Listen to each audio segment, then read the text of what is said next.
Hello बच्चों, good morning.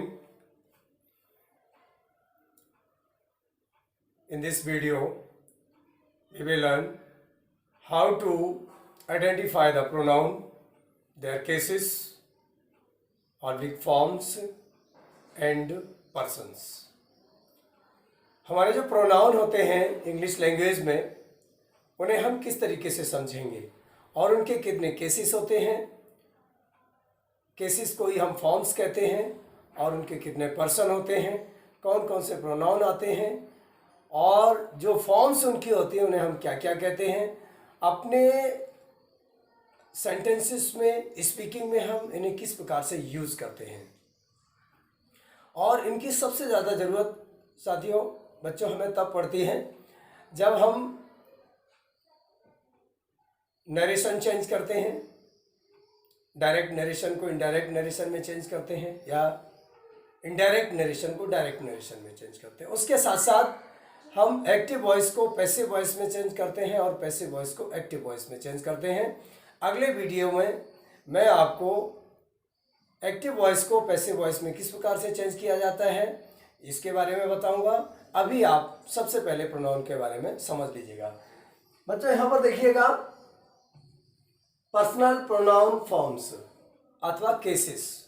ये जो हमारे पर्सनल प्रोनाउन होते हैं उनकी कितनी फॉर्म्स होती हैं अथवा उन्हें हम कितने केसेस में डिवाइड करते हैं। जैसे कि फॉर्म्स हो गई आपकी, यहाँ पर आप सब्जेक्टिव ऑब्लिक नॉमिनेटिव, जो I, we, you, thou, he, she, it, they, who, ये जो है इन्हें हम सब्जेक्टिव फॉर्म अथवा केस कहते हैं। इसे हम नॉमिनेटिव केस भी कहते हैं। सेकंड है आपका ऑब्जेक्टिव केस। आई का ऑब्जेक्ट क्या हुआ? मी। इसे हम एक्यूसेटिव केस भी कहते हैं या एक्यूसेटिव फॉर्म भी कहते हैं। आई का मी हो गया। थर्डली पजेसिव केस अथवा जेनेटिव केस भी कहते हैं या फॉर्म कहते हैं।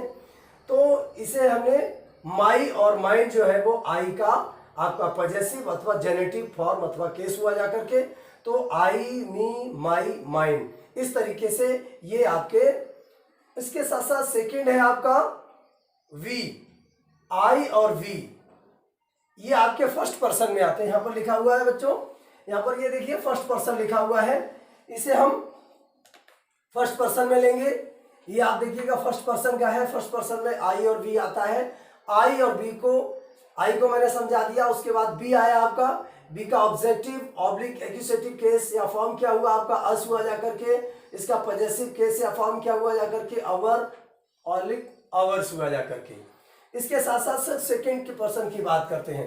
अब हम बताएंगे यहाँ पर फर्स्ट पर्सन कौन होता है। जैसे कि मैं फर्स्ट पर्सन हो गया, ठीक है ना। मैं, मेरा साथी, यहाँ पर जो भी लोग खड़े हुए हैं, मैं या हम, ये फर्स्ट पर्सन हो गए। अभी आप लोग इस वीडियो को देख रहे हो, सेकंड पर्सन आप हो गए, ठीक है ना। यू, मैंने कहा आप या तुम या तुझे, ये क्या हो गए? सेकंड पर्सन हो गए। और जब मेरे कहे हुए स्टेटमेंट को आपने सुना, मीन्स यू ने सुना, और यू ने थर्ड पर्सन को किसी को कहा जा करके, तो वो क्या हो गया? थर्ड पर्सन हो गया। ही, सी, इट, दे, ये क्या हो गया? थर्ड पर्सन हो गया। तो यहाँ पर हम बात करेंगे आपका सब्जेक्टिव केस में यू अथवा ए। जैसे कि इन्हें हम यहां समझाते भी चलते हैं।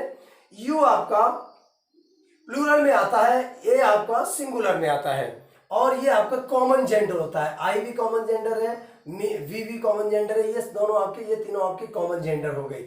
और इसका ऑब्जेक्टिव अथवा एक्यूसेटिव फॉर्म क्या होगा? यू होगा। इसका पजेसिव अथवा जेनेटिव फॉर्म ऑफ केस क्या होगा? योर और योर्स होगा।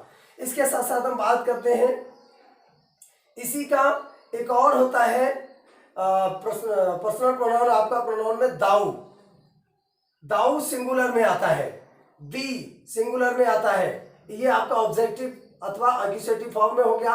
और दाई आपका पजेसिव अथवा जेनेटिव फॉर्म में हो गया, केस में हो गया। और दाइन, इसका दाइन भी पजेसिव केस ऑफ फॉर्म में आता है। ये मोस्टली वहां यूज होता है जहां पर हम किसी एपोस्ट्रॉफी का यूज करते हैं।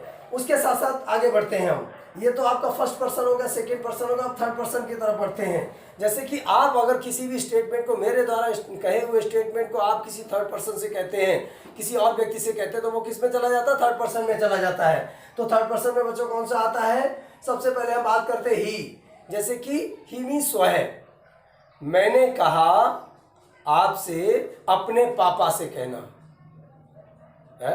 मैंने कहा बच्चे से कि आप अपने पापा से कहना, तो मैं फर्स्ट पर्सन हो गया, स्टूडेंट सेकंड पर्सन हो गया और उसके पापा थर्ड पर्सन हो गए, तो ही हो गए। अगर वो मैंने कहा कि अपनी मम्मी से कहना, तो वो सी हो गई, है ना। और मैंने कहा कि तुम अपनी पुस्तक मुझे दे दो, मीन्स मैंने फर्स्ट पर्सन ने कहा, किससे, सेकंड पर्सन ने कि तुम अपनी इट मीन्स पुस्तक मुझे दे दो। तो थर्ड पर्सन आपकी, थर्ड पर्सन में कौन सी हो गई, बुक हो गई ना, या थर्ड पर्सन में जो भी निर्जीव चीजें होती है वो सभी हो गई। इस प्रकार से ही का ऑब्जेक्टिव अथवा सॉरी एक्यूसेटिव केस आपका हो गया हिम, और इसका पजेसिव केस अथवा जेनेटिव केस हो गया आपका हिज, और इसका जो एपोस्ट्रोफी में कोई नहीं होता है, उसके साथ साथ ये आपका ही सिंगुलर है, सी भी आपका सिंगुलर है, ही मस्कुलिन है और सी आपका फेमिनिन है। बच्चों मैंने इसमें आपकी कई चीजें इन्वॉल्व की हैं, जैसे कि जेंडर कौन सा होता है, नंबर इसका कौन सा होता है, ये सभी चीजों को मैंने इसलिए इन्वॉल्व किया है कि आप वन टेबल में सभी चीजें इन्वॉल्व कर लो ताकि आपको ईजी हो जाए समझना। आगे चलते हैं, जैसे कि सी का एक्यूसेटिव अथवा ऑब्जेक्टिव केस आपका हर हुआ, और इसका पजेसिव केस भी हर होगा, हर और हर्ष होगा। उसके बाद हम बात करते हैं इट सिंगुलर होता है और न्यूटर जेंडर में होता है। इट का पजेसिव केस भी आप सॉरी ऑब्जेक्टिव केस भी इट हुआ और इसका पजेसिव केस इट्स हुआ जाकर के। इसके साथ साथ आगे हम बढ़ते हैं दे आपका प्लूरल है, दे प्रोनाउन कैसा है, प्लूरल है, और ये कॉमन जेंडर में आता है कि ये सभी के लिए यूज हो जाता है। कॉमन जेंडर वो होता है जो महिला पुरुष दोनों के लिए यूज हो जाता है, इसलिए इसे हम कॉमन जेंडर कहते हैं। और देम इसका ऑब्जेक्टिव अथवा एक्यूसेटिव केस हो गया, देयर आपका पजेसिव अथवा जेनिटिव केस हो गया, इसका देयर्स भी पजेसिव केस में ही आता है।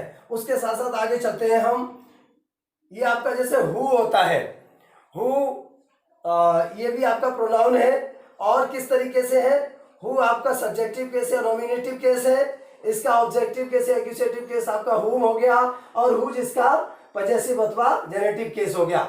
अब ये सिंगुलर और प्लूरल कैसे होता है, जैसे कि आपने सिंगुलर किसी सिंगल व्यक्ति के लिए यूज किया तो हु यूज होगा, और प्लूरल के लिए भी यूज किया तब भी होगा। वो उसके किस आधार पे यूज हो रहा है, उसकी वर्ब पे डिपेंड करता है, ये उस सेंटेंस पे डिपेंड करता है, ये सिंगुलर के लिए यूज हो रहा है या प्लूरल के लिए यूज हो रहा है। क्योंकि हु जो होता है ऑल टाइम पर्सन के लिए यूज होता है और विच थिंग के लिए यूज होता है, इसलिए यहाँ पर थिंग का यूज नहीं किया गया है। और ये कॉमन जेंडर होता है, इसमें कोई भी कंफर्म नहीं है कि महिला के लिए यूज हो रहा है, पुरुष के लिए यूज हो रहा है, तो इसलिए कॉमन जेंडर हो गया। मैं समझता हूँ ये इसलिए आपकी ये थर्ड पर्सन में आपके सभी पर्सन हो गए। पर्सनल प्रोनाउन की कितनी फॉर्म्स होती हैं, कितने पर्सन होते हैं, इनका सभी का यूज जब आप पैसिव वॉइस में चेंज अपने सेंटेंसेस को करेंगे, अथवा जब आप अपने डायरेक्ट नरेशन को इनडायरेक्ट नरेशन में चेंज करेंगे, तब इनका बहुत ज्यादा यूज करना पड़ेगा। इसलिए इस टेबल को आप समझ लीजिएगा, मैंने पूरी टेबल को आपको समझा दिया है, और पूरी टेबल के आप स्क्रीनशॉट भी ले सकते हैं, उससे भी पढ़ सकते हैं, जैसे चाहो आपको उचित लगे वैसे सीखिएगा। ओवरऑल मैंने आपको ढंग से समझाया हुआ है। इसमें मैंने नंबर को भी डाला हुआ है, जेंडर को भी डाला हुआ है, और पजेसिव केस को 2 पार्ट्स में डिवाइड किया हुआ है। पजेसिव केस के जिनके 2 पार्ट्स होते हैं उन्हें 2 पार्ट में दिया हुआ है। मैंने जेंडर में भी चेंज किया हुआ, सॉरी पर्सन में भी दिया हुआ है, कौन से फर्स्ट पर्सन में आते हैं, कौन से सेकंड पर्सन में आते हैं, कौन से थर्ड पर्सन में आते हैं, इसे डीपली समझिएगा। अगले वीडियो में आपको मिलेगा कि एक्टिव वॉइस को किस प्रकार से पैसिव वॉइस में चेंज करते हैं, और उसके क्या क्या रूल होते हैं, किन किन सेंटेंसेस को हम एक्टिव वॉइस को पैसिव वॉइस में चेंज कर सकते हैं, किसे नहीं चेंज कर सकते, इसके बारे में आपको हम समझाएंगे नेक्स्ट वीडियो में। Thank you for watching video, and I request you to like this video if you are feeling good. Okay, thank you.